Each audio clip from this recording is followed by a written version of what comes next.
Oi, tudo bem, doutora? Tudo bem? Olha que felicidade. Você tá com seus bonequinhos aí? Olha o que eu separei Tô. aqui. Ó, Muito bom, muito bom.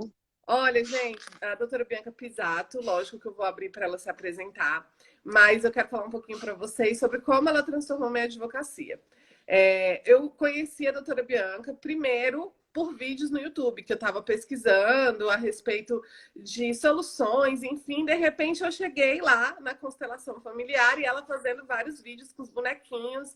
Aquilo dali fez total sentido para mim, eu amei. Depois eu recebi esse livro aqui, ó, Constelações Familiares na Advocacia, e fiquei extremamente apaixonada por tudo que ele falava. Inclusive, Bianca, ó, o livro todo grifado, já tá até mole de tanto Ai, que eu leio. que lindo! Aí eu fiz uma mentoria online com a doutora Bianca e amei também, né? É... Gente, olha, tem gente reclamando aqui, doutora, que eu tô com uma jornada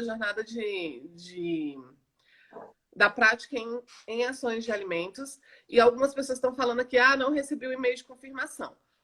Eu fiz um canal no Telegram e um no WhatsApp, então quem quiser pode fazer parte, que todas as informações vão estar lá também, se você não tiver recebido. Tá nos stories, depois eu faço de novo falando.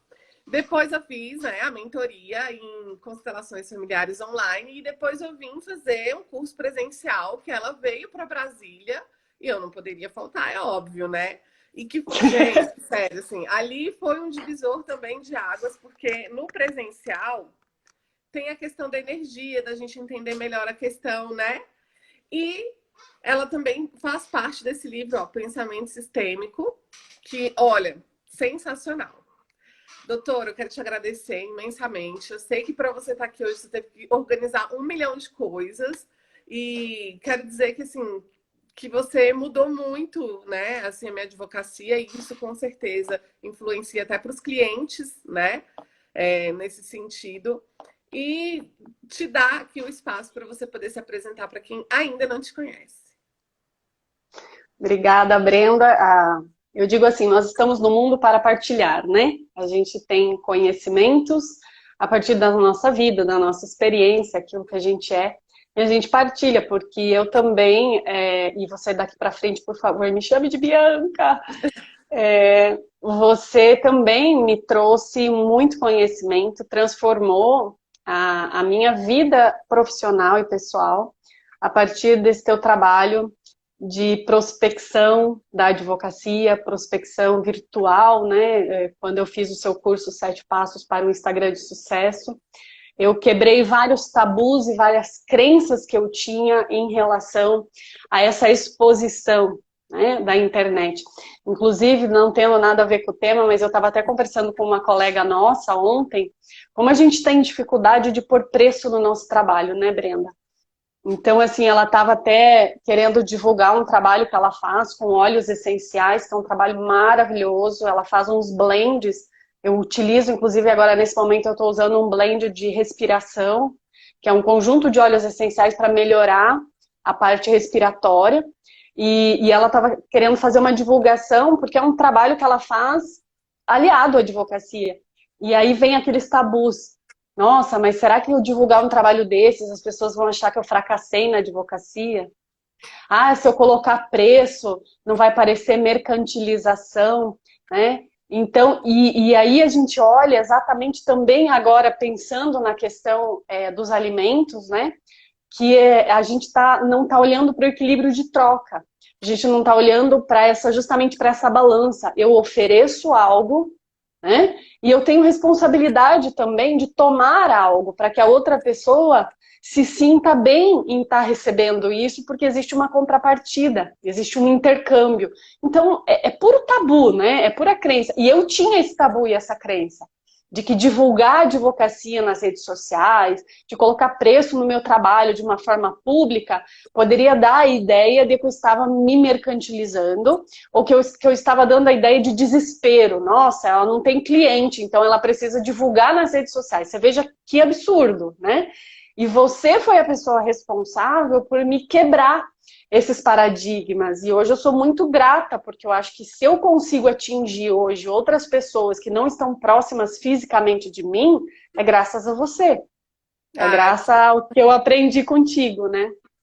isso é muito bom, né? Porque, assim, com certeza você também está transformando advocacias e o seu trabalho ele é tão lindo, porque, assim, ele não transforma só a advocacia em si, porque também tem esse trabalho, eu até comentei esses dias, tem uma menina que fez parte de um grupo de desafio meu, e aí eu falando no vídeo sobre cobrar honorários, né?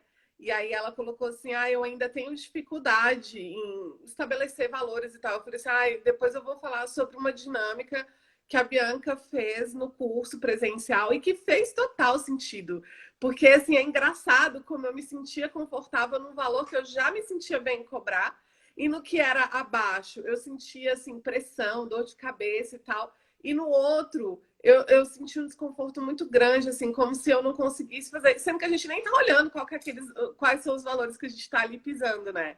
E isso mesmo que você fala, assim, a gente tem muito essa questão a Tavares colocou aqui, tenho muita dificuldade em cobrar honorários. A gente também vai falar um pouco sobre isso, né? Apesar de que não é só o tema da live, mas eu acho que a gente pode agregar aqui. Porque, assim, essa questão de cobrar honorários, eu acho que também vem dessa sensação de que o advogado ele tem uma função social. Então, é meio que parece, é quase que o médico também. É assim, ué, mas ele vai cobrar para salvar vidas? Ué, mas ele vai cobrar para resolver problemas? Não é? E aqui também entra a questão dos alimentos. Olha só, nós temos muitas mulheres que deixam de colocar o pai na função de pai, não reconhecem a grandeza, às vezes, do homem, compartilhando as funções de cuidar de uma criança, de sustentar uma criança, também por uma crença de que a mulher é que tem essa função, a mulher que tem esse papel, e que quando ela busca no homem essa função, ela estaria, em tese, admitindo a sua própria incompetência feminina ou materna, você veja. Isso a gente vê bastante nas dinâmicas de constelação. Então, quando a gente começa a olhar, por que eu coloquei os bonecos? Porque quando a gente pensa em paternidade e maternidade, é interessante a gente olhar para a questão da identidade, Breno. Todo ser humano, ele nasce com uma identidade humana. Aí, quando ele nasce com essa identidade humana, ele começa a definir a sua identidade de gênero, ou seja, sua identidade masculina ou feminina. Quem eu sou? Eu sou um homem ou sou uma mulher? Então eu parto da identidade humana, que então ela é igual, não tem essa distinção, e aí eu vou para a minha identidade masculina ou feminina. Depois eu passo pela minha identidade social, que é então quando eu vou para o mundo e começo a interagir com outras pessoas, na escola, nas festas, eu começo a também construir a minha identidade social. E aí depois eu tenho que construir a minha identidade materna e paterna. E o que a gente percebe? Que as mulheres, elas já nascem com essa identidade materna. Talvez porque elas geram, talvez porque elas têm um útero. Às vezes, talvez até por uma questão hormonal, ou mesmo na criação, ou mesmo no momento que ela vai definir a identidade feminina dela e a identidade social, o que a gente percebe na cultura as mulheres são treinadas para serem mães, então elas acabam desenvolvendo essa identidade materna muito cedo. E os homens não. Eles precisam construir a identidade paterna já na vida adulta. Né? E aí, quando a gente olha para os modelos também, né, principalmente dos homens, o que a gente tem? A gente tem uma geração aqui que a gente tinha um modelo de identidade masculina patriarcal, que era aquele homem, geralmente com uma cultura agrária, né, que trabalhava na lavoura, na plantação, tinha uma proximidade física com os filhos, porque os filhos também estavam ali nessa atividade, quer dizer, o pai não saía para trabalhar, ele trabalhava em casa. Então ele tinha mais esse contato físico, mas havia um distanciamento social e também uma questão assim que a gente percebe nos relatos dos mais antigos, muita autoridade masculina. Aqui existia um distanciamento, então vamos imaginar que a gente tem aqui uma criança e outra criança, né? Então aqui nessa relação patriarcal, o homem, ele tinha uma proximidade física com os filhos, mas um distanciamento emocional com muita autoridade. Então, imagina como que essa criança definia, ou como que ela construía a sua identidade de gênero, a sua identidade social, depois a sua identidade paterna e materna. A menina se baseava no modelo da mãe, né? E o homem no modelo do pai. Ora, se é um modelo de autoridade, se é um modelo de distanciamento emocional, então o que vai acontecer? Eu vou me tornar adulto, aqui eu também me torno adulta, e agora eu vou para um outro modelo,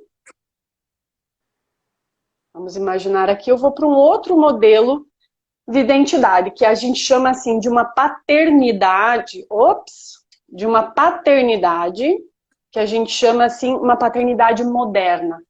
Que então essas crianças que se tornam adultas e vão para a sociedade urbana. E elas vão para essa questão que a gente chama de emergência de burguesia, quer dizer, que o dinheiro começa a ser muito importante. E aí, para conquistar dinheiro, eu tenho que trabalhar muito, eu vou para o mercado de trabalho, e acontece o quê? Aquela proximidade física se transforma num distanciamento físico. E os pais acabam assumindo uma função apenas moral, né? E uma função de provedor. Ou seja, há um distanciamento físico, há então a questão de eu tenho que prover os meus filhos através desse dinheiro que eu busco no mercado de trabalho. E a única coisa que eu ofereço para os meus filhos, além da parte provedora, é a questão da moralidade, que é certo, que é errado. E nesse momento entra toda a informação aqui da autoridade que eu herdei dos meus pais. Então é importante quando a gente olha para a maternidade, para a paternidade, quais são os meus referenciais humanos, femininos e masculinos, sociais, e aí a questão de como que eu construí essa paternidade e essa maternidade. Muitos homens, inclusive em pesquisas, Brenda, eles definem que os modelos, e eles exercem essa paternidade com base no que eles aprenderam dos pais e no que eles compartilham na sociedade com os amigos. Veja como é. Então, assim, a questão é que este modelo aqui, né, ele é um modelo que também já se transformou. E nós estamos hoje numa paternidade que a gente chama assim de uma paternidade andrógena. Por quê? Porque as mulheres começaram a sair desse modelo aqui e começaram a se posicionar no feminino. E começaram a perceber que elas não são apenas humanas mães. E que elas têm um feminino, que elas têm uma identidade social. E começaram a se posicionar como mulheres e exigir desses homens mais presença. Mais suporte afetivo, de cuidado, de atenção com essas crianças. Só que aí, o que acontece? Nós precisamos lembrar de todo esse histórico. Então a pergunta é, o que esse homem e essa mulher trazem dentro das suas identidades humanas, masculina e feminina, social, materna e paterna, disso aqui tudo. Eu dou para os meus filhos aquilo que eu recebi aqui. Só aquilo que eu tenho disponível para dar. E qual é o meu referencial? Como eu desenvolvi essa minha paternidade ou como eu desenvolvi essa minha maternidade? É isto que eu posso oferecer para os meus filhos. E a gente percebe que muitas vezes as disputas judiciais olham para os conflitos apenas olhando para as normas jurídicas. A obrigação. Você tem uma obrigação. Sim, eu tenho uma obrigação. Mas eu tenho compreensão de que essa obrigação está ligada a uma função de pai, uma função de mãe. Aí vai depender de um olhar para a própria pessoa. O que ela recebeu aqui? O que essa pessoa recebeu aqui? e qual é o meu modelo. Às vezes eu tenho homens aqui, Brenda, que ainda estão nesse modelo de paternidade, que é a paternidade meramente patriarcal, né? Distância, eu quero ficar perto dos meus filhos. Por isso que muitas mulheres falam assim, que engraçado, ele fica brigando para ter direito de visita, quer dizer, quer ficar perto, mas as outras obrigações emocionais, de cuidado, e às vezes até mesmo a financeira, ele não vê. Mas ele... Agora sim, Bianca, eu acho legal a gente também colocar aqui essa questão, né? Porque você falando assim, a gente vê a questão do campo fenomenológico, né? Assim, que segundo as constelações familiares, a gente tem influência de até 7 gerações, não é isso? 7? Tô certo? Exatamente. Mais ou menos, né? Mas assim, além disso, né, que tem essa influência invisível que a gente não vê, também tem a questão do mapa mental que a gente vai construindo, da experiência que a gente tem daquilo. Então, por exemplo, às vezes, esse filho... Vamos para os jogadores de futebol, que, assim, que é bem clássico.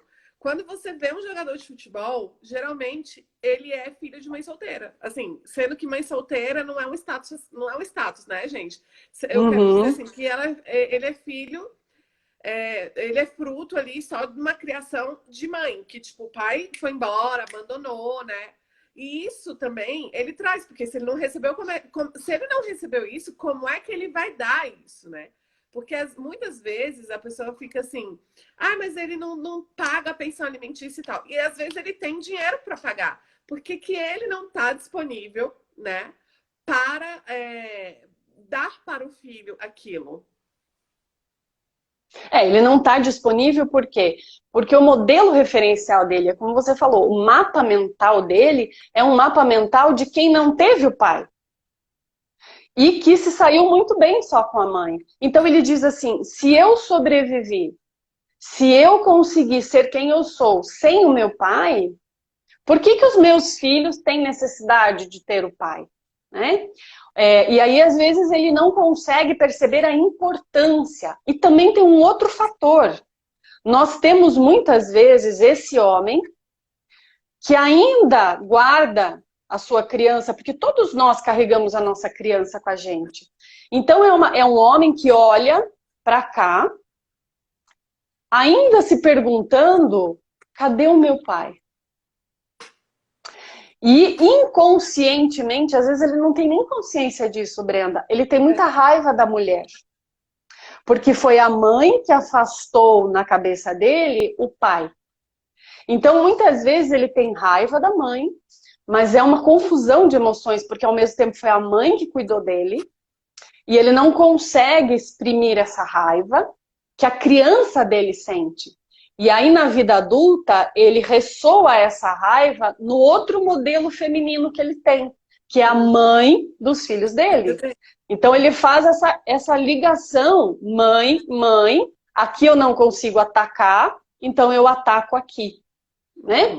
Ou, muitas vezes, também, você tem o quê? Você tem, no caso, um homem que, assim como o pai dele, também se afasta dos filhos.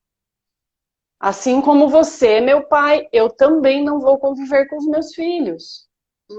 Existe ali, é o que você falou, é um mapa mental. Esse é como se fosse um modelo de rio, né? O fruto não cai longe do pé, filho de peixe, peixinho é. Os antigos falavam. Então, o que acontece?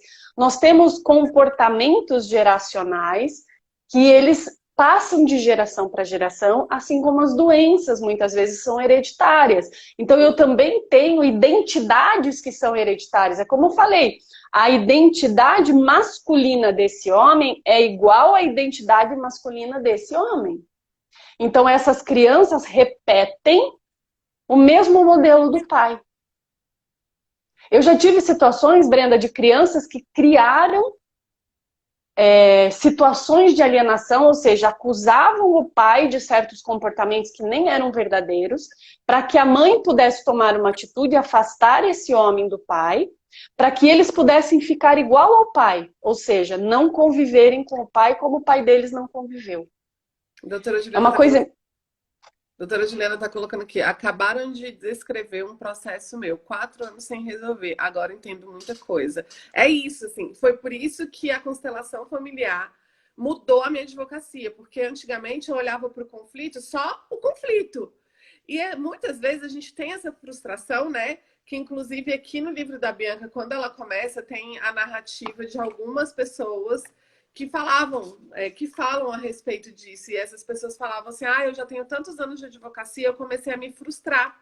Me frustrar porque, assim, muitas vezes a gente consegue para o cliente aquilo que ele quer, mas ou ele não leva, né? Porque tem aquela coisa de não conseguir realmente pegar o direito em si, ou então ele acaba saindo insatisfeito mesmo com o objetivo que ele tinha, porque na verdade existem essas questões invisíveis que a gente não vê. E assim, lógico, a doutora Bianca, além de ser advogada, ter essa visão sistêmica, ser professora, ela também é consteladora. Mas eu não quis ser consteladora. Então, eu fiz os cursos dela voltados para a constelação familiar na advocacia. Então, ela ensina como aplicar essa visão que tem na advocacia. E daí, esse meu lado infantil, criança, que eu carrego muito comigo, né? E toda hora eu lembro da Bianca falando assim, olha, a gente tem que ser adulto, porque ser adulto é muito diferente de ser criança. Inclusive, no sentido de ter responsabilidade, que eu acho importante a gente também falar sobre a responsabilidade das escolhas que a gente também faz em vida, porque eu vou falar um negócio aqui que eu acho que eu vou ser até apedrejada, mas meu pai já falava isso é um ensinamento bíblico, que quando a gente vai casar, a gente tem que olhar para a família. E a gente pensa assim, ah, mas eu não vou casar com a família dessa pessoa, não tô nem aí para essa família dessa pessoa. Só que tem a ver, não é? Muitas vezes aí a pessoa não tá nem aí, não é nem uma questão de casar também, né? Ela vai se relacionando, de repente engravida. E daí ela não observou essa questão familiar de ver como é que é o comportamento do pai, dos pais, né? Do pai e da mãe. O histórico que esse homem que ela está se envolvendo, e aqui eu estou falando de mulheres porque meu público é essencialmente feminino. Mas assim, ela não observa isso, de como ele trata a mãe, de como é o relacionamento dele com o pai, de qual que é a história daquela família. Daí ela vai, se relaciona com aquele homem, e daí ela começa a ter 1 milhão de problemas, que aquilo dali nada mais é do que consequência da escolha ruim que ela fez. Daí eu uso os meus bonequinhos, né? Que são, eu tenho uma coleção inteira de Kinder Ovo, de Minions, então e são os que eu uso, que eu aprendi nos cursos da Bianca, justamente em consulta, às vezes, quando você vê assim, que a parte não está entendendo por que ela está vivendo aquilo, ou às vezes a gente não consegue realmente entregar para ela a solução satisfativa que ela quer, né? E ela precisa entender por quê. Porque muitas vezes ela entendendo por quê, isso já é um respiro para ela, né? Já é um afago, já é ah, tá, agora eu tô entendendo o que é tudo que tá passando aqui, né? Uhum. Não, e o engraçado, assim, quando a gente olha, né? Alguém até perguntou, ah, e como fazer a pessoa tomar esse nível de consciência, né? Aí entra a questão que você falou. Às vezes a pessoa, apesar de fisicamente aparentar ser um adulto, emocionalmente é uma criança. Porque esse processo aqui de você sair do mundo, do sistema da sua família de origem e você construir o seu próprio sistema, alguns estudiosos falam que é o processo da nossa sexualidade, né? Que a palavra sexualidade não tem nada a ver com genitalidade ou em si com prazer. Sexualidade tem a ver com seccionar. É quando eu faço essa separação através do momento que eu me descubro como homem ou como mulher. Então eu entro naquela identidade masculina e feminina e eu me separo fisicamente desse sistema aqui. E aí eu vou para a vida adulta. E a vida adulta, para muitas pessoas, ela existe aquela questão assim, a vida adulta é responsabilidade, vida adulta é trabalhar, então é como se assim, perdeu a graça, né, a vida, porque agora eu me tornei adulta e eu só tenho responsabilidades. E às vezes aqui, ainda como criança, eu sinto que eu recebi muito pouco, que eu não tive oportunidade de ser criança, que meus pais não me deram o suficiente. Então eu, emocionalmente, eu fico na criança. E aí, como é que uma criança vai cuidar de outra criança? Não tem essa possibilidade. E isso acontece muito também com mulheres, né? Muitas mulheres, elas não conseguem estar disponíveis como mães. Elas têm sim uma obrigação moral, então aquela coisa assim, eu me tornei adulta, então existe uma obrigação, né, de eu cuidar dos meus filhos, mas a gente percebe que a identidade materna delas não foi construída, porque elas ainda estão emocionalmente na criança, elas ainda querem receber algo daqui. Aqui não ficou muito bem resolvido. E essa questão de você ir para a vida adulta, Brenda, também tem muito a ver com você resolver isso aqui, que é o teu primeiro relacionamento, é o teu primeiro referencial. A pergunta que às vezes a gente pode fazer é: qual é o referencial, por exemplo, dessa mulher de mãe? Qual é o referencial dela de mulher? Então, às vezes você tem, por exemplo, uma mulher que tem como referencial uma mãe submissa, que só recebe ordens, às vezes até suporta violência, né? E como mãe é extremamente dedicada, presente, mas a gente percebe que internamente existe uma profunda tristeza. Emocionalmente ela é triste. Então essa mulher tem esse modelo. E aí ela vai para a vida adulta e o que coincidentemente ela encontra? Um homem que permite que ela viva esse modelo. Ou seja, um homem autoritário, controlador, que permite então que ela viva esse modelo. Muito também porque ela não resolveu isso aqui. Ela tem raiva da mãe, ela tem raiva do pai por ter sido como foi. E aí ela vai para o mundo adulto e ela vive isso de novo.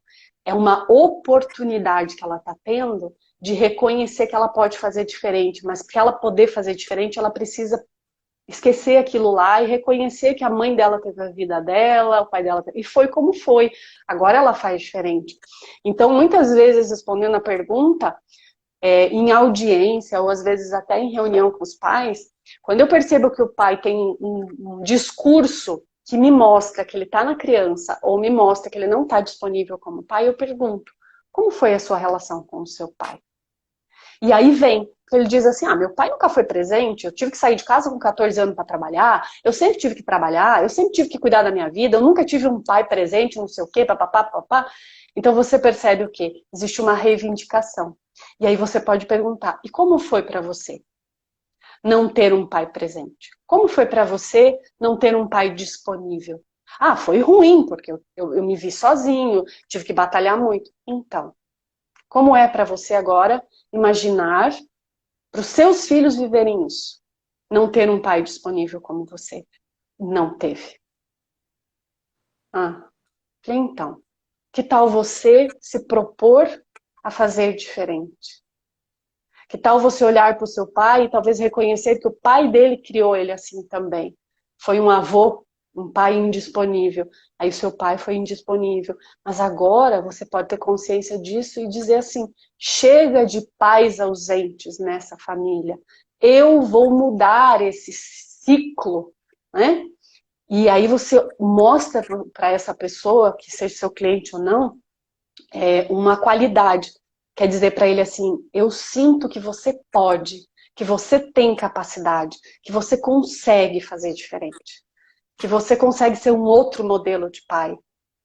Primeiro porque eu acho que seu pai também vai ficar muito feliz que você conseguiu, seu avô vai ficar muito feliz que você conseguiu mudar isso. Através da distância física, agora você se torna presente, né? E talvez a sua criança que não teve um pai presente, você possa cuidar dela através dos seus filhos. Brincar com ela através dos seus filhos. Então, você vai colocando sugestões para o teu cliente para ele perceber que não precisa ser como foi. Porque nós estamos falando daquilo que eu disse para você. Qual é a minha identidade social e a minha identidade humana? O que eu aprendi aqui? E geralmente essas pessoas também, porque vivem em grupos, né? A gente vive em grupos. Os grupos, eles se aproximam por o quê? Por características parecidas, não é? A gente se aproxima de pessoas que são como nós. Então é normal que esse homem também tenha, dentro da identidade social dele, os mesmos referenciais. E aí é difícil para ele mudar, não é?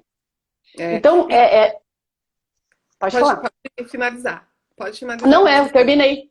Eu ia te fazer uma pergunta, mas... assim, o que eu vejo também, assim, até pelo seu discurso e por tudo que eu aprendi, que venho tentando, tá, gente? Porque, assim, não é assim, a gente vai, faz um curso e chega lá e, já mudou a advocacia. Não é assim. Eu lembro que quando a Bianca me ensinou a fazer entrevista, né, e tentar trazer esse grau de consciência, porque tudo isso que acontece é de maneira inconsciente. E isso traz a beleza para a questão das relações familiares, porque, assim, muitas vezes aquela mãe olha para aquele homem achando assim, ah, ele não paga porque não quer, porque quer me prejudicar, não sei o quê, e que não tem nada a ver, que às vezes até tem, né? Às vezes é isso, assim, a raiva que ele tem da mãe que quer ressoar nela, não é?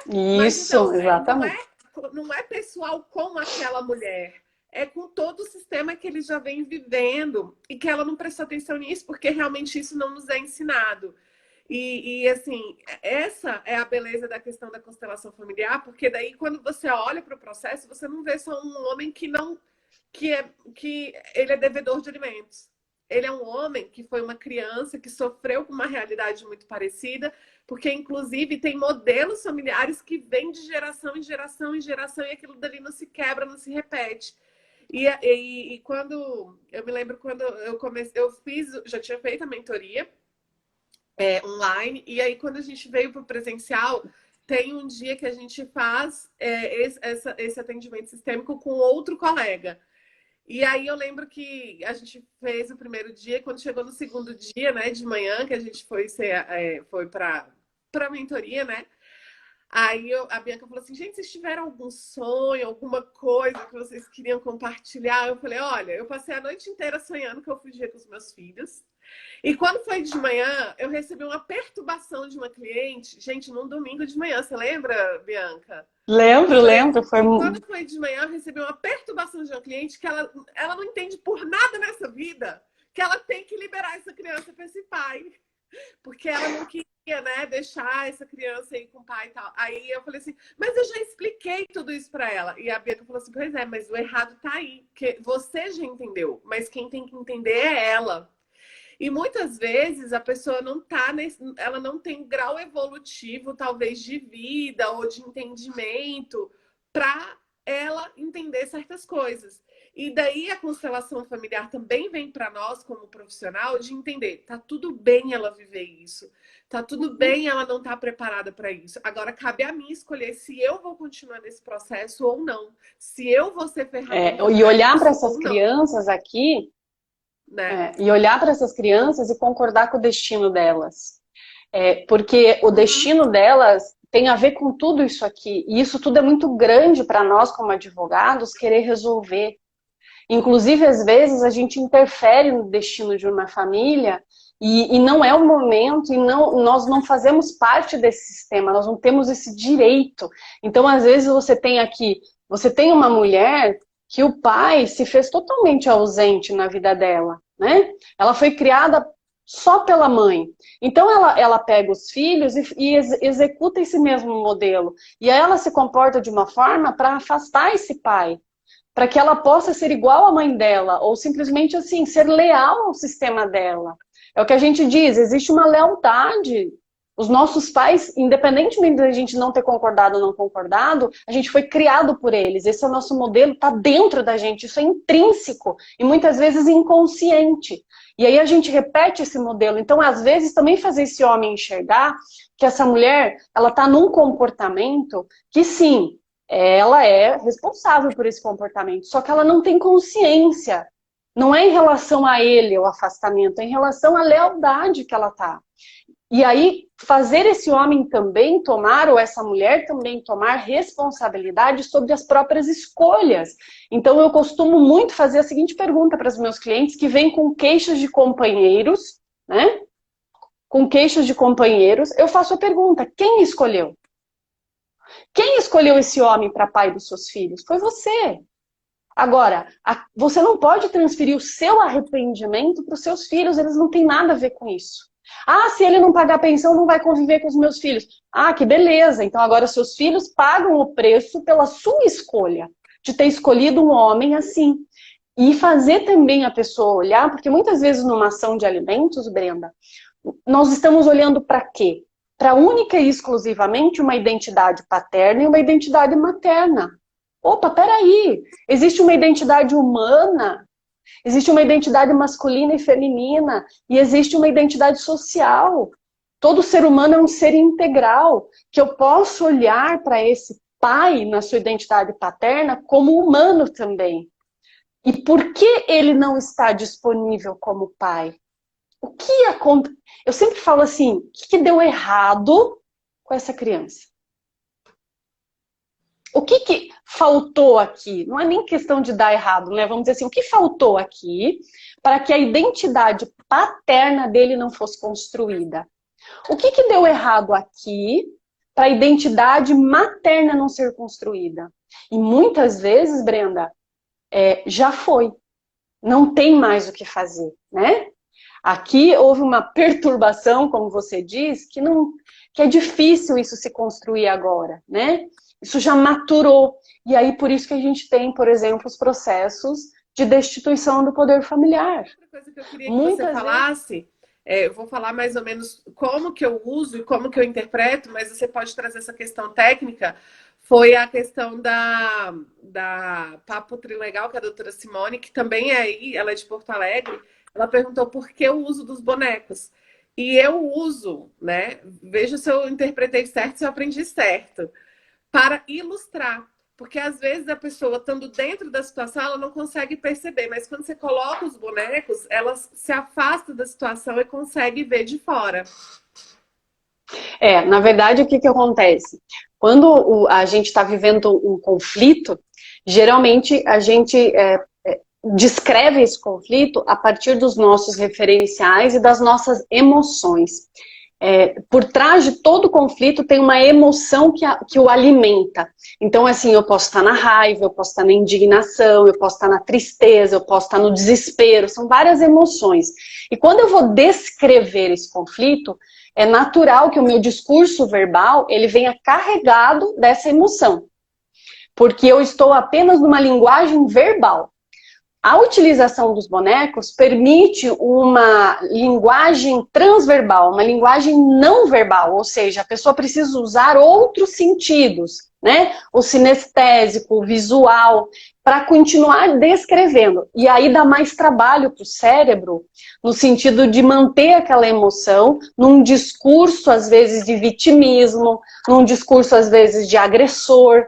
E aí ele vai descrever e você pode muitas vezes perceber que a descrição não verbal do conflito não é a mesma, geralmente não é a mesma, daquela descrição verbal.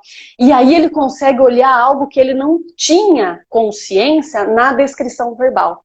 É impressionante quando ele coloca assim. Então, por exemplo, muitas vezes você tem uma mulher com muita raiva do homem, que não está cuidando dos filhos. Né? Muita raiva.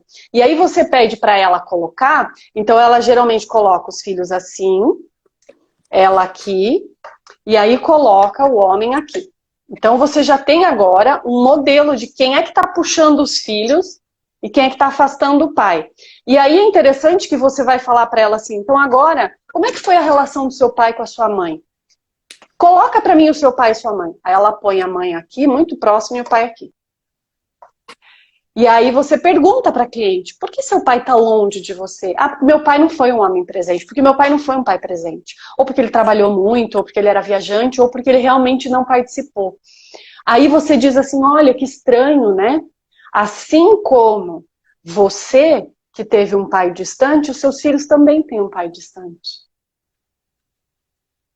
Que coisa estranha, não é? E aí você faz o cliente olhar para isso e falar, nossa... Né? Então, talvez você possa agora olhar para o seu pai e dizer para ele, eu senti muita falta de você. Eu tenho muita raiva de você. Porque você não participou da minha vida, porque você não teve presente, papapá, papapá. E ela fala, muitas vezes ela fala, é isso mesmo, eu tenho raiva do meu pai não foi um bom pai, por isso que eu busquei para os meus filhos um pai, por isso que eu brigo na justiça, porque eu quero que os meus filhos não tenham o mesmo pai que eu tive. E você vê essa raiva, né, Brenda? E aí, de repente, ela descarrega toda essa raiva nesse elemento. Aí você diz assim, e agora quem sabe você possa olhar para esse homem e dizer, você não é meu pai, você é pai dos meus filhos. Como é que você se sente? E é assim, parece fenômeno, né? Mas é apenas a nossa mente que descarregou essa emoção que estava envolvida no discurso, que alimentava esse conflito. A mulher olha e fala, sabe que eu já não estou mais com tanta raiva dele? Então a questão não é a gente culpar essa mulher ou culpar isso aqui, mas a gente saber que todo conflito envolve duas pessoas. E essas E as pessoas são nossas 50... escolhas, né? E as nossas escolhas. Exato! Porque a Babrix colocou aqui de novo assim: não, eu não estou falando sobre isso, mas é porque vocês falaram que a mulher escolhe. A mulher escolhe o homem, assim como o homem escolhe a mulher. Então, tem a ver com as nossas escolhas. A gente não está falando aqui que foi a mulher que transformou o homem em mau caráter. Não, ela escolheu o Não. homem em mau caráter, seja porque por conta de lealdade invisível, aquela lealdade familiar ao sistema que ela tinha, como a doutora Bianca está mostrando aqui, seja por algum outro motivo, ela acabou atraindo essa pessoa para ela, mas ela também tem responsabilidade naquilo que ela está vivendo. Ela também e no conflito, porque assim, eu posso concordar que esse homem, e olhar para ele e dizer, sim, você tem uma identidade paterna disfuncional. Você tem uma identidade paterna não saudável. Ok, eu concordo. Mas isso não é meu, eu não vou brigar com você por causa disso, porque você também tem uma identidade humana, você tem uma identidade masculina, você tem uma identidade social, e isso vem lá da tua família, da tua experiência de vida, das pessoas com quem você conviveu. A sua identidade paterna, ela é disfuncional, ela não é saudável. Ok, então eu vou entrar na justiça para fazer de uma forma coercitiva com que você cumpra aquilo que a sua identidade paterna não consegue cumprir por uma questão dela não ser saudável. E até que você perceba que ela não é saudável, você mesmo vai buscar resolver isso, infelizmente, eu sinto muito. A justiça vai ter que forçar você, porque eu não dou conta sozinha. Mas eu olho para esse homem com respeito pela pessoa que ele é, não com raiva. E eu tenho sim um conflito, mas eu não preciso ter um confronto. Eu não preciso... E aí o legal da gente colocar aqui é justamente isso, assim. Primeiro, a gente não tá falando, não é, entendeu tudo isso que tá acontecendo, então agora respeite e não entre na justiça. Não é isso. Não. É só para que você entenda que, às vezes, aquilo dali tá se inflamando, pegando fogo e tudo, por responsabilidade de todo... Primeiro que assim, todo mundo tem 50% naquela questão que tá vivendo.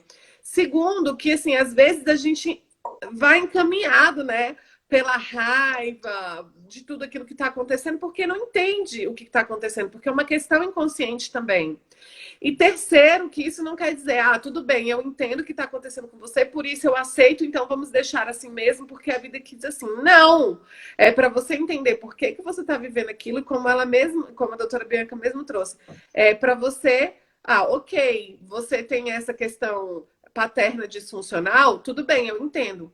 Mas isso é com você, não é comigo. E ter um olhar de amor para o conflito, para aquela questão. Tudo bem, eu tenho que viver isso, eu vou solucionar isso, mas eu não vou deixar que isso me domine, não vou deixar que isso seja a única parte da minha vida. Eu não vou pegar toda a energia que eu tenho e jogar de ódio naquela pessoa. Eu vou resolver o problema sem precisar ficar consumida por isso, né? Então, aí entra aquela questão, você falou muito bem, você descreveu o quê? Uma postura adulta.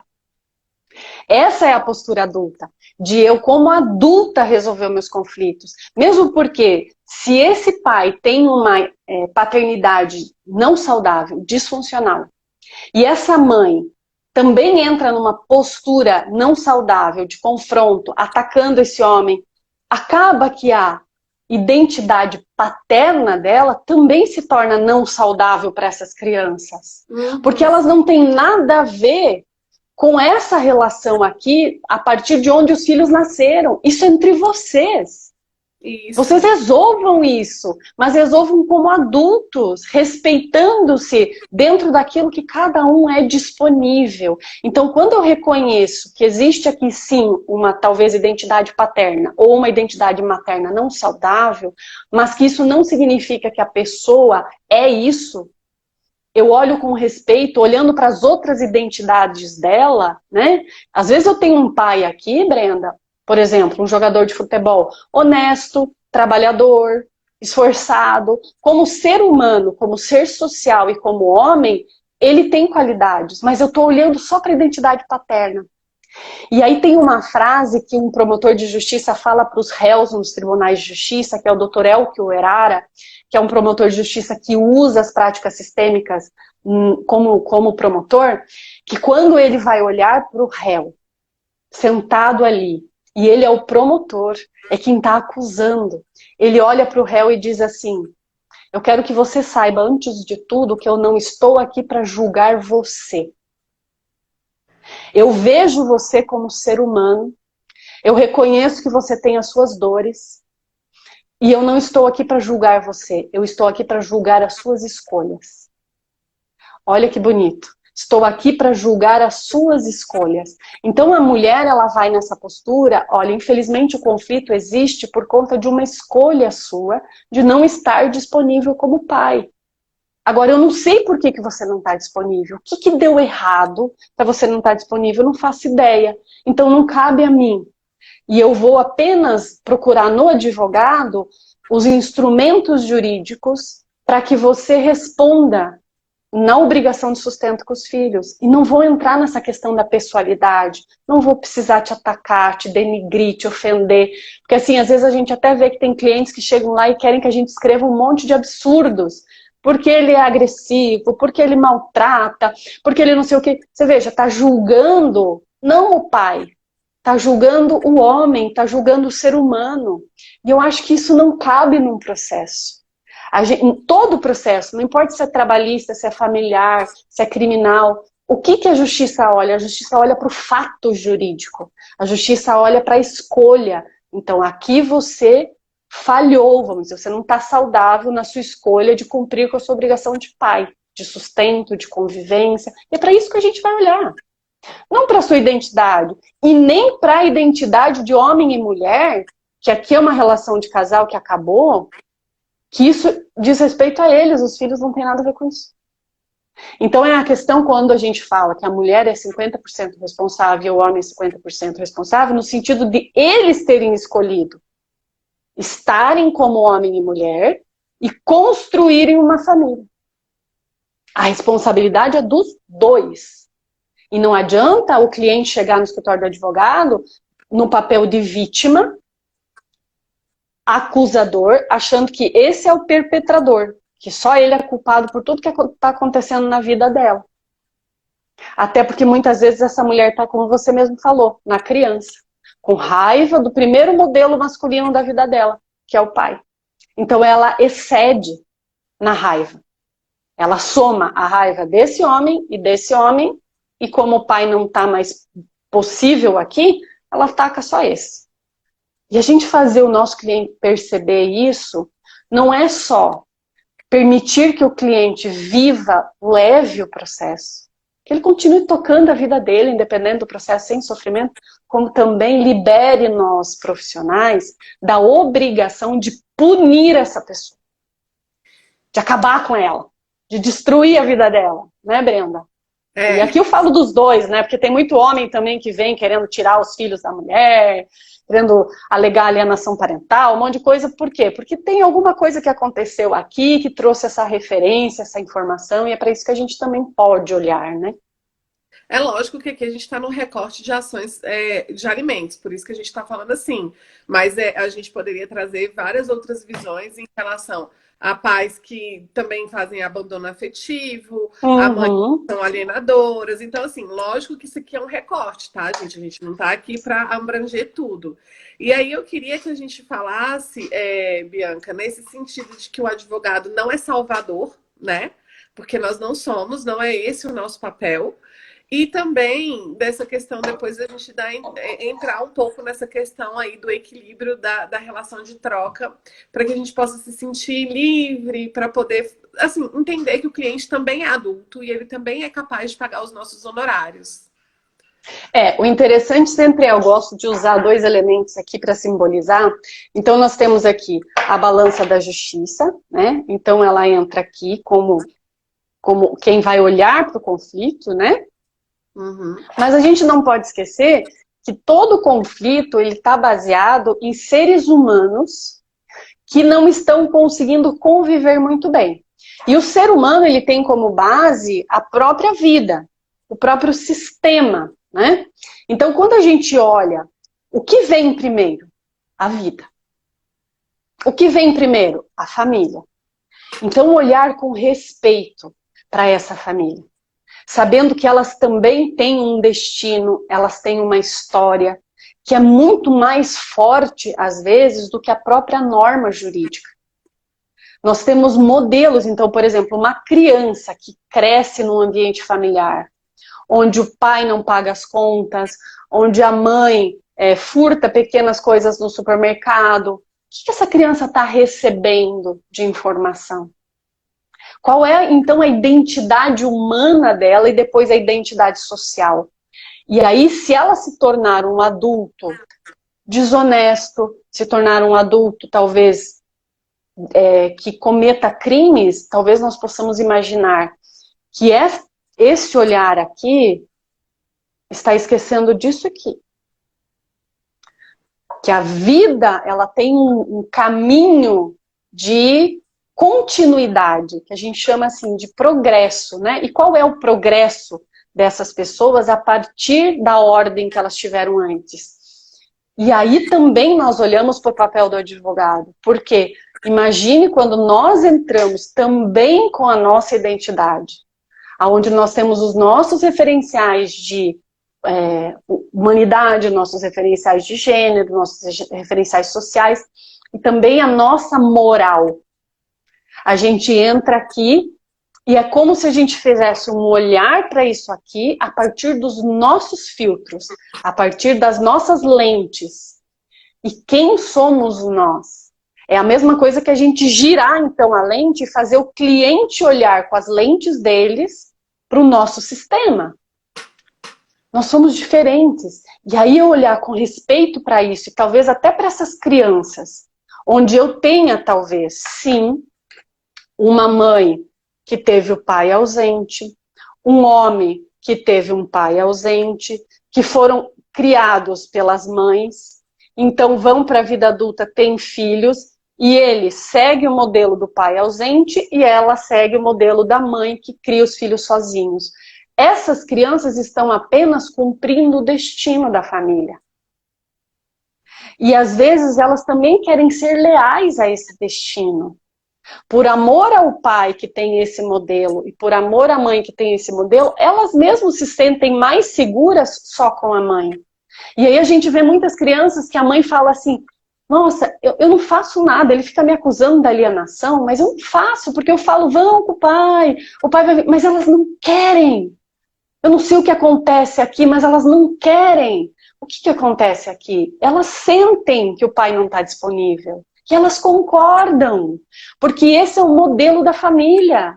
E tá tudo bem. Aí entra o advogado, com todo o seu arcabouço jurídico, e diz, não, não pode ser assim.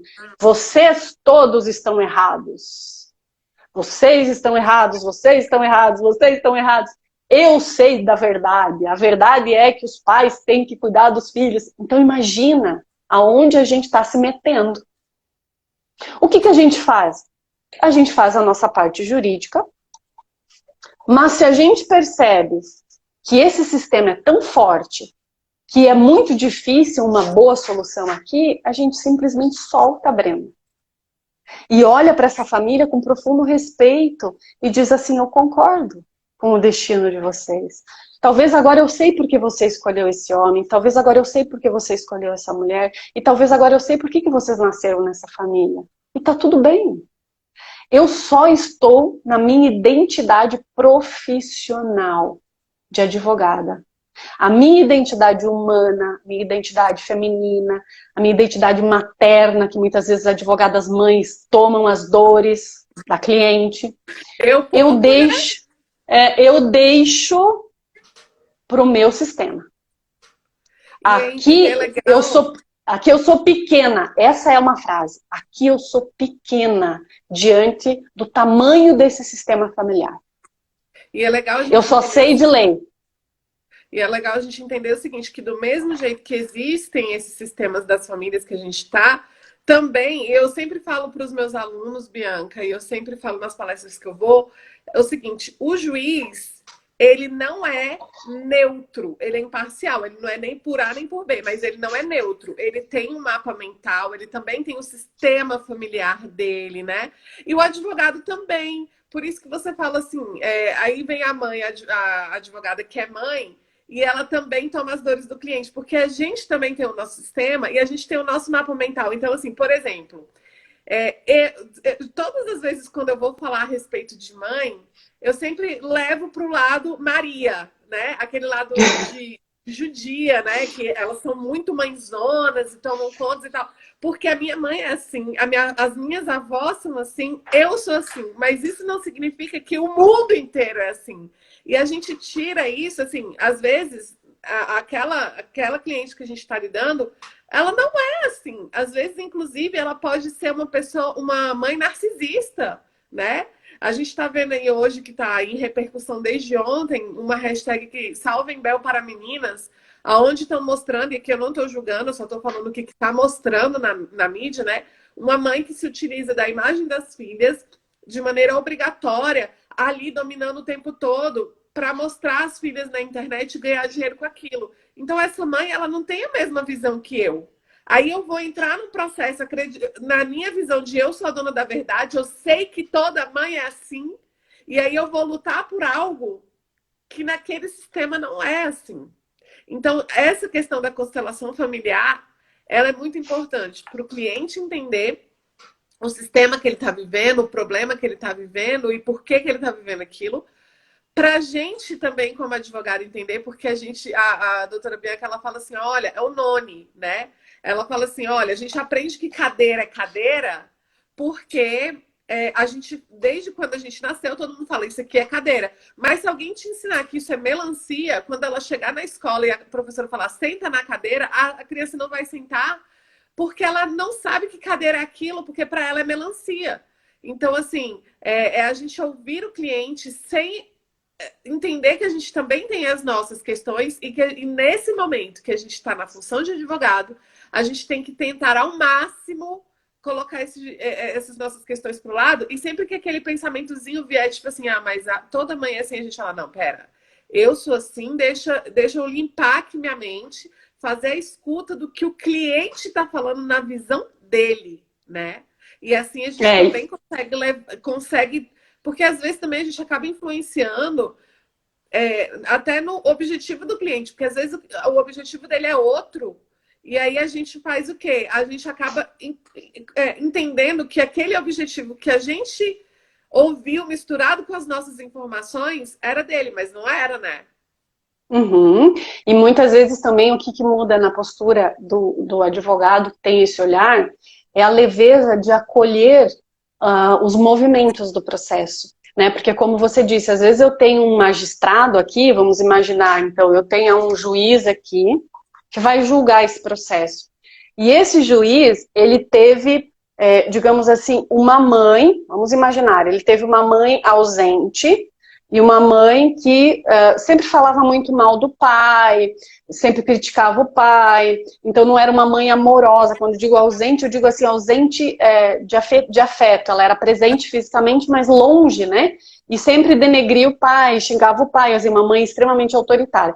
Aí ele entra dentro desse processo e vê uma mulher acusando esse homem, ofendendo, xingando, e ele olha para as crianças e ele pensa, nossa, elas estão passando pelo que eu passei. E às vezes eu tenho um alienador aqui, eu tenho um mau caráter, mas esse juiz, no momento que ele vai julgar, como você falou, ele não é neutro. Ele traz tudo aquilo que ele é na sua identidade humana. E ele olha para essa mulher com essa lente, com esse filtro que ele tem aqui. E ele fala assim, você é igual a minha mãe, né, sua danada, eu vou proteger teus filhos. E aí ele dá uma sentença e a advogada aqui dessa mulher fala, com perdão da palavra, puta que o pariu, o que aconteceu? Esse juiz está doido? Ele não leu o processo? Ele não viu as provas? Né? E aí a gente transfere, talvez, o conflito que existe aqui e que eles têm que resolver e passamos a construir um conflito aqui, eu e o juiz. Aí eu começo a ficar com raiva dele, quero confrontar, aí no recurso faço um monte de acusação, digo que ele não olhou para a lei, que ele foi incompetente, não sei. Veja aonde eu estou. Quando a gente tem esse olhar para o todo, o que, que a gente faz? A gente fica na nossa função. Ok, o juiz deu uma sentença desfavorável para minha cliente, no meu entender jurídico, na minha identidade profissional, ele não foi adequado às provas, eu vou recorrer. Simples assim, sem sofrimento. Mas eu vou para minha casa, eu vou dormir. Eu não vou construir aqui uma nova emoção para alimentar um novo confronto. E a Bianca, antes desse olhar sistêmico, era uma pessoa que, assim, quando saía uma sentença dessa, e normalmente saía na sexta-feira, né? Eu passava o final de semana inteiro mal. Louca da vida para fazer aquele recurso. Nada mais acontecia no mundo de Bianca. Não tinha mais amigo, não tinha mais marido, tinha apenas um juiz com uma sentença absurda que eu precisava derrubar. Você veja onde eu estava, em que função que eu estava, em que dor que eu estava, né? Então, o que, que eu faço? Ok, na segunda-feira eu vou olhar para a sentença, tecnicamente, vou fazer meu trabalho como advogada dessa mulher. E se essa sentença permanecer, eu não sei porquê, talvez seja o destino dela. Algo ali eu não dei conta, algo ali eu não percebi. Mas como advogada eu fui excelente. Como advogada eu fui prudente, como advogada eu fui eficiente. E eu não me culpo pelo destino que não me pertence, né? Porque não sou só eu nesse processo, né? A gente tem que sair desse ego, achando que é só a gente que está no processo. Gente, tem um juiz, tem uma outra parte, tem um outro advogado, e todas essas pessoas envolvidas com as suas identidades, com as suas referências. Então imagina, eu realmente sou muito pequenininha aqui, muito pequenininha, né? E eu faço apenas aquilo que é possível para mim fazer. Da melhor maneira, né? Porque assim, às vezes a pessoa escuta essas coisas, ela pensa que a gente tá aceitando. Não, gente, não é a questão da aceitação. Como ela mesma colocou, deu uma sentença que não era aquilo, recorre. Mas recorre dormindo, recorre sem aquela sensação que muitas vezes eu tinha e ainda tenho que lutar contra ela, de que assim, sou eu responsável pela solução jurídica que o cliente quer, porque essa é a minha função. E não é, do advogado não é, porque, como a gente mesmo colocou aí, existem várias partes envolvidas, né? E só para ilustrar isso, eu até compartilhei com você essa questão que eu estava num processo revisional, e muito antes, inclusive, de citar a mãe, eu estava pelo pai. A juíza falava assim, mas doutora, quantos anos essa mãe tem? Isso buscando justificativas para dizer que a mãe não teria dinheiro. E eu falei assim, durante todo o processo ela falava, mas doutora, a mãe não tem dinheiro. Mas excelência, ela nem falou nada do processo, de onde você tirou isso?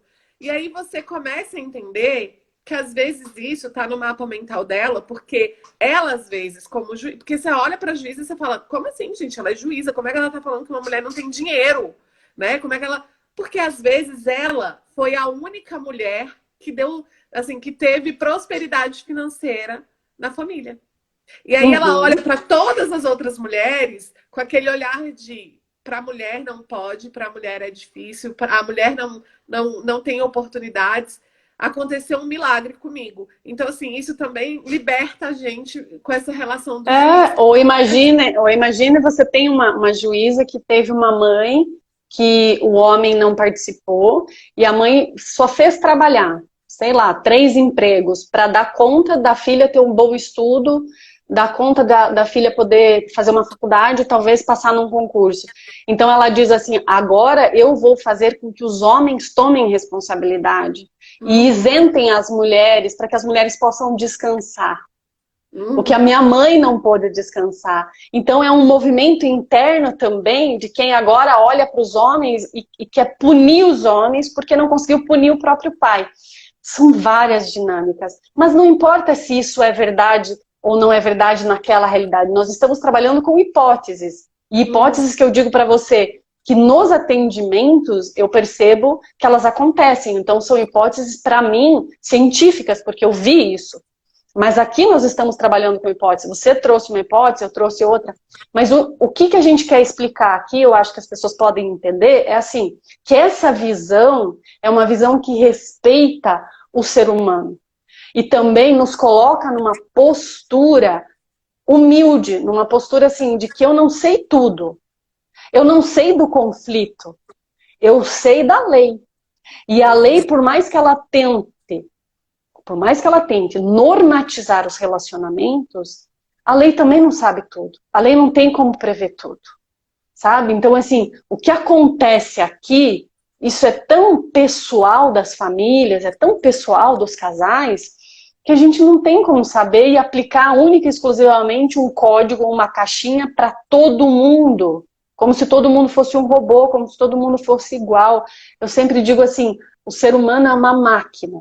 Sim, mas ele não é uma máquina comum. Ele não é igual um carro, que você pisa no freio e ele freia. O ser humano tem dinâmicas muito mais profundas, que a gente reconhecê-las nos coloca também na nossa humanidade, inclusive no sentido de falhar, Brenda.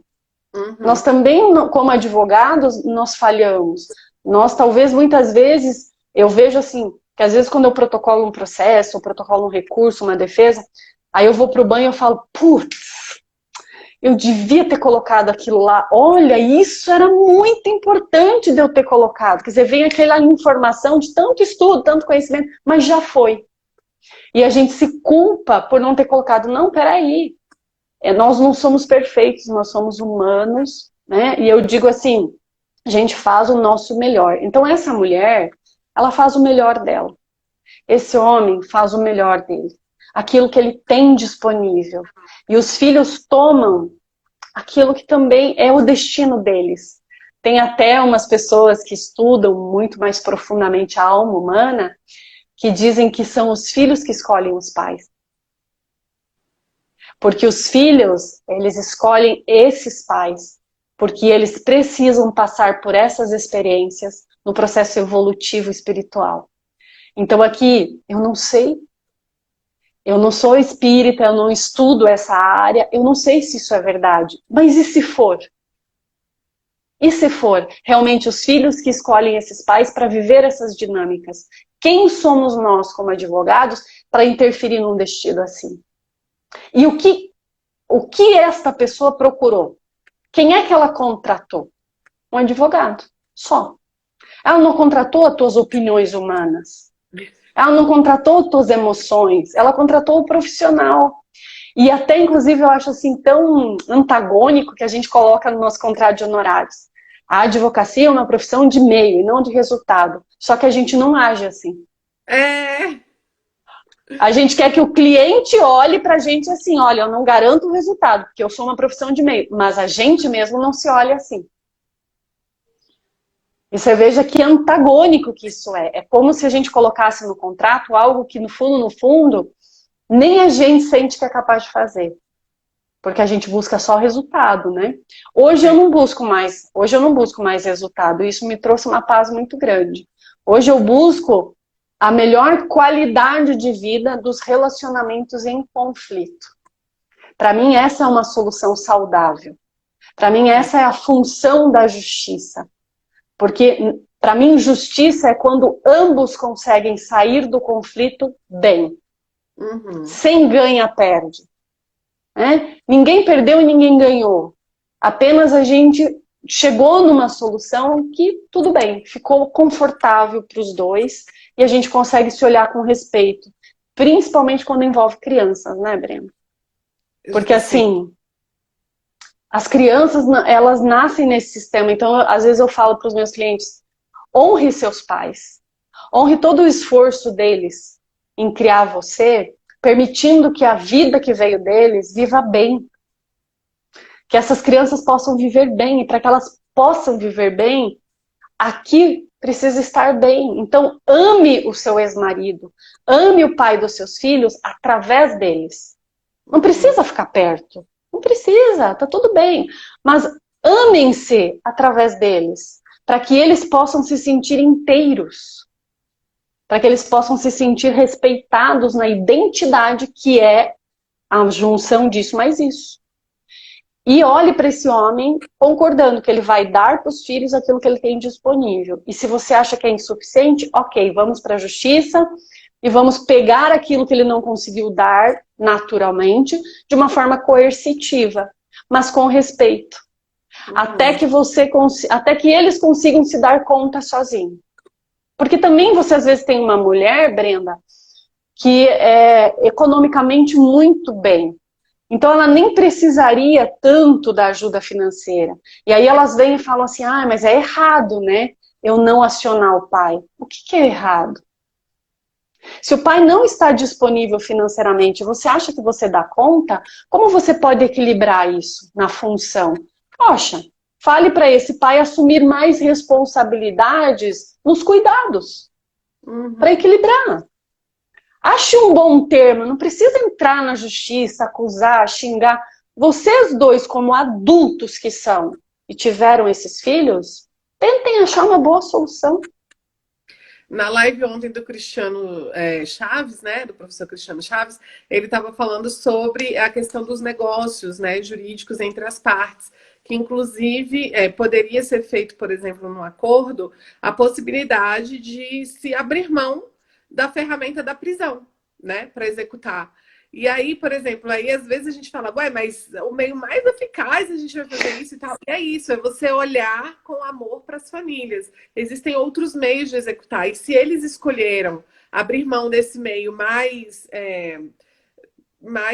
forte, porque é um meio bem forte, né? Tá tudo bem, porque né, a gente tem que justamente ter essa visão de que por mais que não seja aquela relação perfeita, onde eles troquem mensagens, se liguem, se ajudem, mas é uma relação possível, né? Isso é um relacionamento familiar saudável, é um relacionamento possível, de não ter ódio, de não estar se atacando, de não estar se agredindo, daquela pessoa não roubar o seu tempo com a raiva que você tem dela, né? Porque ela fez alguma coisa. Então. E esses filhos, né, Brenda? Eu digo assim, você imagina como é para eles o pai perder a liberdade por algo que eles precisam. Internamente, como eles carregam essa culpa, né? Mas às vezes é necessária. E aí a mãe também, ao invés de dizer assim, viu? Seu pai não pagou a pensão, foi parar na cadeia. A mãe olha para esses filhos e diz assim, o papai de vocês está apenas tomando responsabilidade sobre uma escolha dele.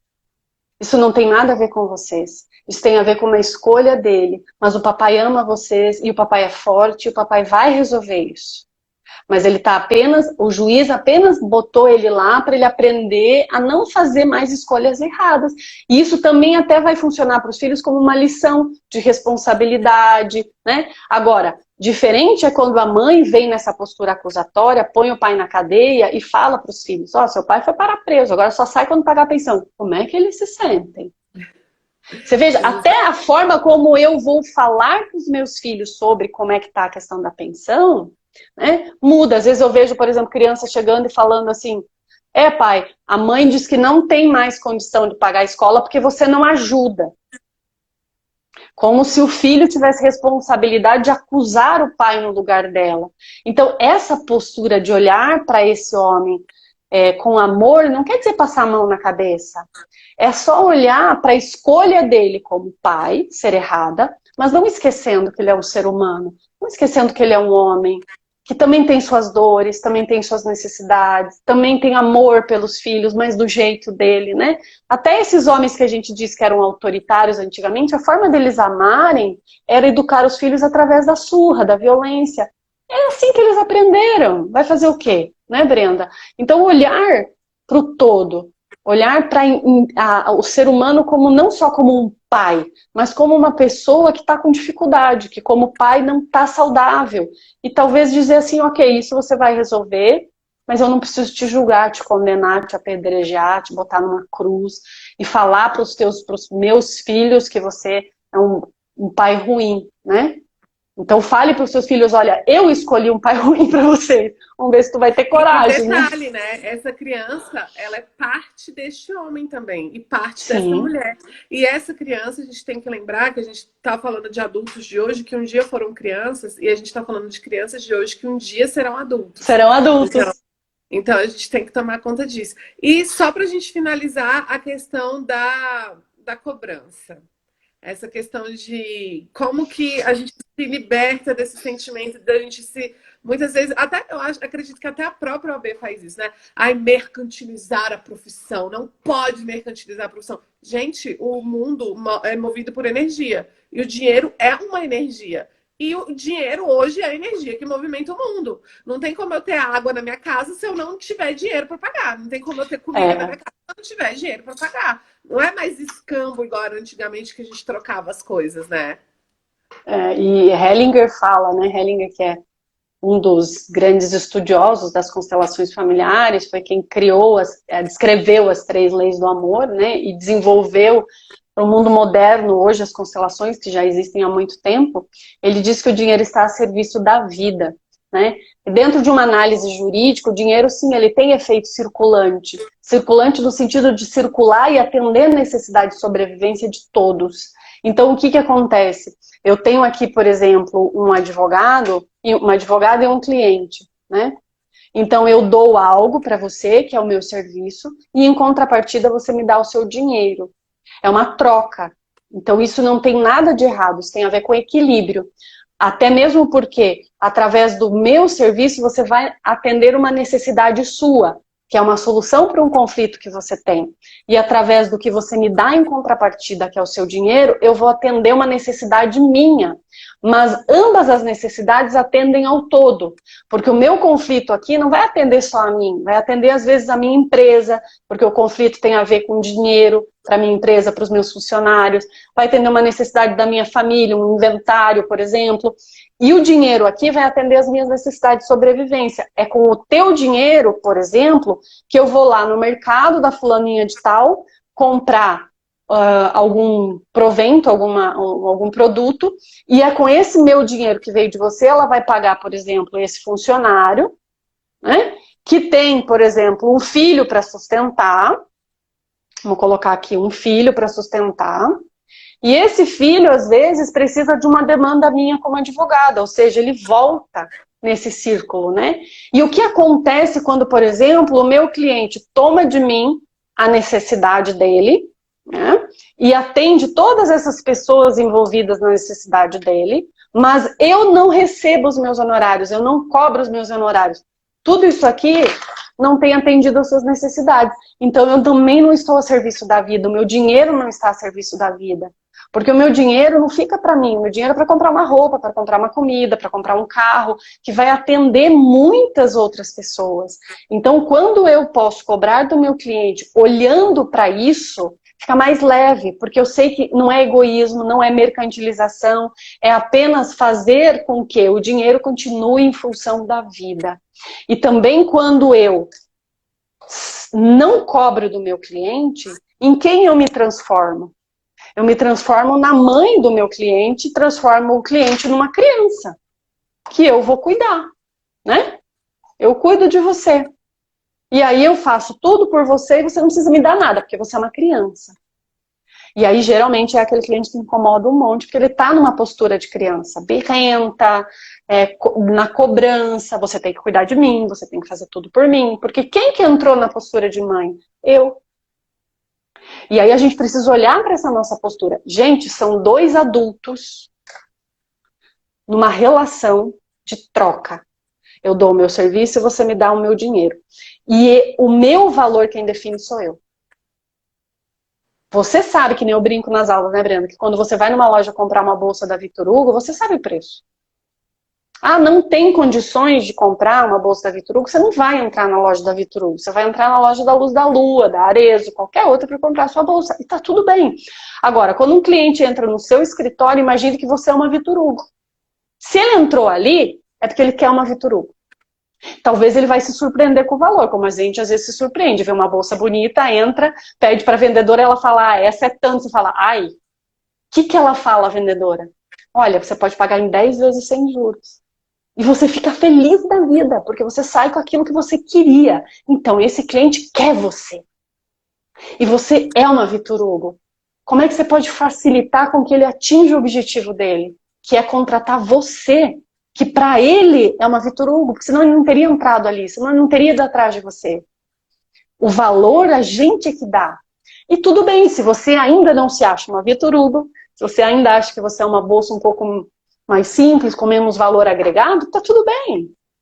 Você diz o seu preço, e esse é o seu valor. E se esse cliente, mesmo você facilitando, ele disser, não vai dar condições, ok, ele sai da sua loja, vai comprar um produto de menor valor, que é o que ele pode naquele momento.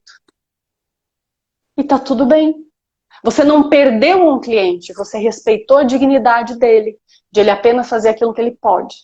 E quando você cobra do teu cliente, você também está respeitando a dignidade dele, porque você está mostrando que ele é um adulto e que ele é capaz. Agora, quando você não cobra o adequado, você transforma ele numa criança, e isso é humilhante demais para a pessoa, porque você não está vendo a dignidade dele, a capacidade dele pagar, que ele tem sim condições de te pagar. E às vezes a pessoa, ela fica assim, porque ela olha a tabela da OAB, né? E primeiro que ela não entende como é que aquela tabela funciona. Eu fiz até um vídeo falando sobre isso. Então ela olha, vamos supor, alimentos aqui em Brasília. Dá mais ou menos R$ 6.500. Aí a pessoa pensa, R$ 6.500? Mas eu não tenho experiência de R$ 6.500. Eu não tenho conhecimento de R$ 6.500. Eu não, né? Aí primeiro que ela não entende que você cobra 1/3 no começo, 1/3 no meio e 1/3 no acórdão, quando recebe a decisão de segunda instância. Aqui no meio que eu falei é sentença, tá? É assim que a OAB fala que é para você receber. O que quer dizer que esses 6.500 já não serve, jogando para 7.000, que fica mais fácil aqui para eu falar, quer dizer que já não fica mais 7.000 reais, fica 2.100, né? E segundo, que se ela tem esse sentimento, esse pensamento de que eu não tenho esse valor de 7.000 reais, então busque esse valor. Vai estudar, vai se aperfeiçoar, destina um tempo. Isso é porque você sente que você não está dedicando aquilo que você poderia dedicar para você valer esse valor.